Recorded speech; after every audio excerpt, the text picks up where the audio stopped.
everyone, I hope y'all are having a great day, and today I'll be reviewing Everything I Never Told You by Celeste Ng. This review will be completely spoiler-free, so if you haven't read Everything I Never Told You, feel free to stay for the entire video. I actually read this as an ebook, but again, like I'll give you the sun, I checked out a copy from the library just so that I can have a physical copy to hold in this video, because that's just my kind of crazy. This book has gotten quite a lot of buzz from critics and also from a few booktubers. I don't know if I've heard a single bad thing about this book. I know it was Max from Well Done Books' favorite book of 2014, which is very high praise, so I really wanted to read this book and feel this warm blanket of love that everyone seems to be wrapped in, but unfortunately I am left cold. No blanket for me. I feel like I didn't read the same book that everyone else did, because while I wanted to be really blown away, I was left underwhelmed and, if I'm being completely candid, unimpressed. There's nothing about this story that really stood out to me or wowed me or made me understand what all the other readers are feeling, and that sucks. I hate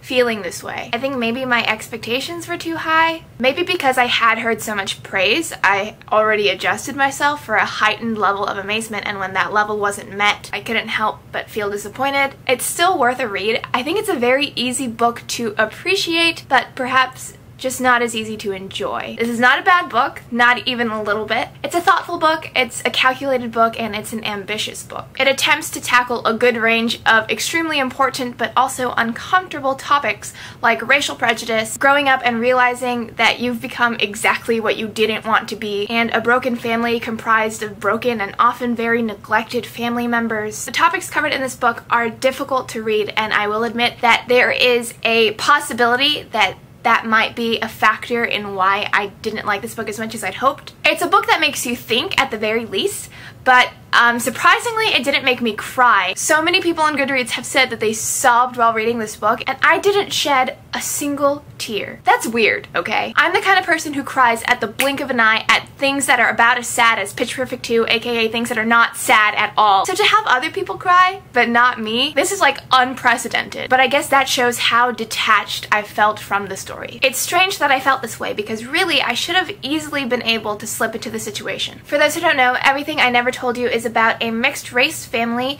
in the 1970s. The father, James, is a Chinese-American man. The mother, Marilyn, is a blonde-haired, blue-eyed Caucasian woman, and the couple has 3 children, Nathan, Lydia, and Hannah. And Lydia, the middle child, is their favorite child. Lydia is like the sun of the family, sun like big ball of fire in the sky, and everyone else in the family just revolves around her. The story begins with Lydia's death, and I swear that's not a spoiler, it's the very first line of the book and it's in the summary. But the novel is actually not really about finding out why and how Lydia died. It's mainly about the history of all the family members and how the past weighs them down so much that they're starting to crumble, and how with this new death, the family members are so disconnected from each other that they're beginning to lose their collective core as a family. When looked at objectively, this book has all the components I would normally love. But for some reason, when I was reading, I just didn't care about the characters. James, the Chinese-American father, has never fit in because he's an Asian in a sea of homogeneous whiteness, and feeling excluded because of race is something I've felt in my life, so I should have been able to sympathize and empathize with him. But I didn't. I didn't really care. Marilyn is the mother, and her mother was the perfect housewife and thought the only suitable goal for Marilyn was to marry a good Harvard man. But Marilyn wanted more. She wanted to become a doctor. She was always undermined for being a woman and wanting to achieve something in a field that's mainly dominated by males. And her strong sense of feminism is something that I adore, but I just didn't really care about her. I have no idea why I felt so apathetic towards these 2 characters in particular, because they both hold qualities that I really admire and they go through situations that I can sympathize or empathize with. I think it was that deep down, even though I can support and relate to these characters on paper, when I read the book, they just felt like cliches to me. They weren't new or refreshing or unique. They felt like reiterations of characters I've seen before. Marilyn's goal for Lydia is for Lydia to become a doctor. Basically, Marilyn pushes Lydia into doing all the things that Marilyn wishes that she could have done in her childhood. And this cliche of a parent living vicariously through his or her child as if this child is an opportunity for a second life, it's so tired, and I was exhausted just reading about it. I felt significantly more for the children. I still didn't care too much about Lydia, but Nathan and Hannah Those two characters I did care about. I actually cared about the problems they faced, and I understood the way they felt. Especially Nathan, because I think he's my favorite character in this book, just because I found him the easiest to sympathize with.